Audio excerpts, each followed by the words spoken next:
नहर पार आने के लिए कितने पुल थे, अंग्रेजों के जमाने के पुल थे। शादियों में घंटों घंटों सुबह शाम जाम लगता था। बॉर्डर से लेके आगे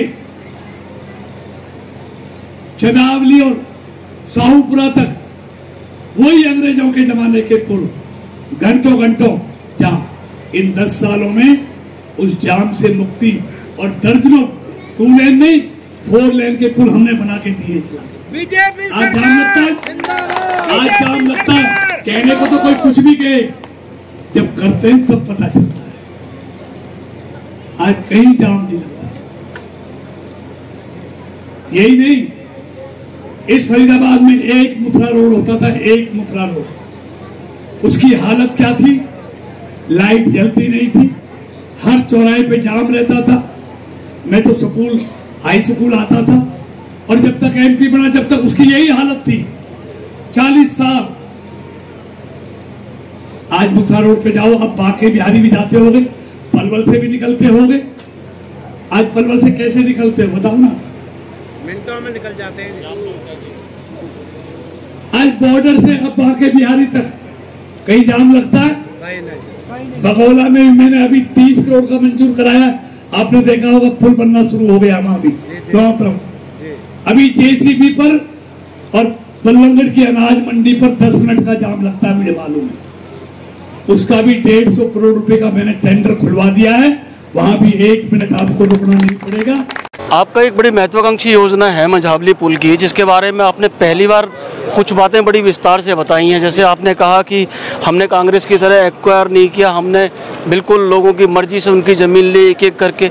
मैं जानना चाहता हूं, मेरे दर्शक ये जानना चाहते हैं कि इस मंझावली पुल को जो बनने में जो देरी हुई है उसमें मूलभूत कारण क्या क्या रहे हैं? देखिए, उसमें क्या था, 89 में 1989 1989 में इसका पत्थर रखा गया था। तत्कालीन मुख्यमंत्री नारायण दत्त तिवारी थी और तत्कालीन केंद्र में राज्य मंत्री आदरणीय राजेश पायलट के द्वारा।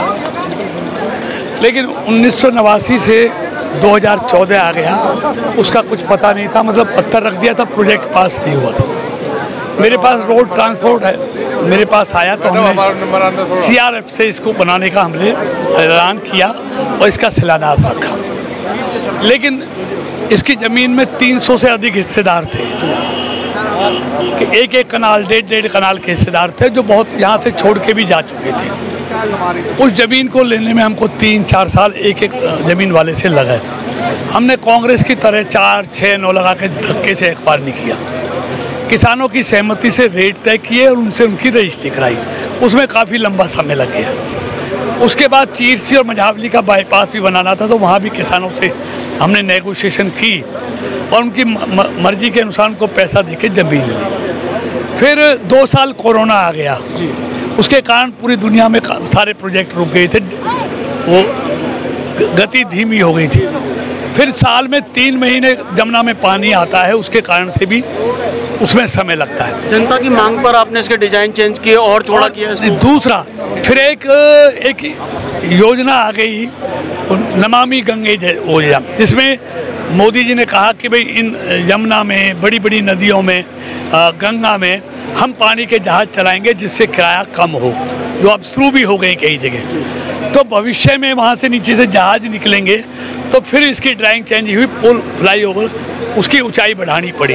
उसके लिए फाइल चली तो उसमें भी हमारा साल निकल गया। फिर दोबारा से उसका नोएडा जाना, वहाँ जाना, उसमें समय लगा। इस वजह से डिले हुआ। लेकिन अब सारी बाधाओं के बावजूद अल्टीमेटली वो तैयार हो गया है। मिट्टी का काम भी लगभग समाप्ति पर है, सड़क बनकर तैयार है। अगले 1-1.5 महीने में इसकी कारपेटिंग हो जाएगी और लोगों का आवागमन शुरू हो जाएगा। लोग अभी भी आ जा रहे हैं उससे, लेकिन अभी कच्चे पे आ जा रहे हैं। अब उसकी रोडी कुटनी शुरू हो जाएगी तो 1.5 महीने के करीब ये विधिवत रूप से इसकी कारपेटिंग होकर इस पर आवागमन शुरू हो जाएगा। आज ये बहुत बड़ा खुलासा मंत्री जी ने किया है इस बारे में, इससे पहले न सुना गया न देखा गया। उन्होंने कहा कि मूल रूप से जो देरी हुई है मंझावली पुल को बनने में, उसके पीछे 2 प्रमुख कारण हैं। एक प्रमुख कारण है कि कोरोना आया और दूसरा प्रमुख कारण है कि नमामि गंगे योजना के तहत जो कि नदियों से जो ट्रांसपोर्ट शुरू किया जाना है उसको लेकर पुल के निर्माण के डिज़ाइन में चेंज किया गया, पुल को और ऊंचा किया गया, रोड को और ज़्यादा चौड़ा किया गया।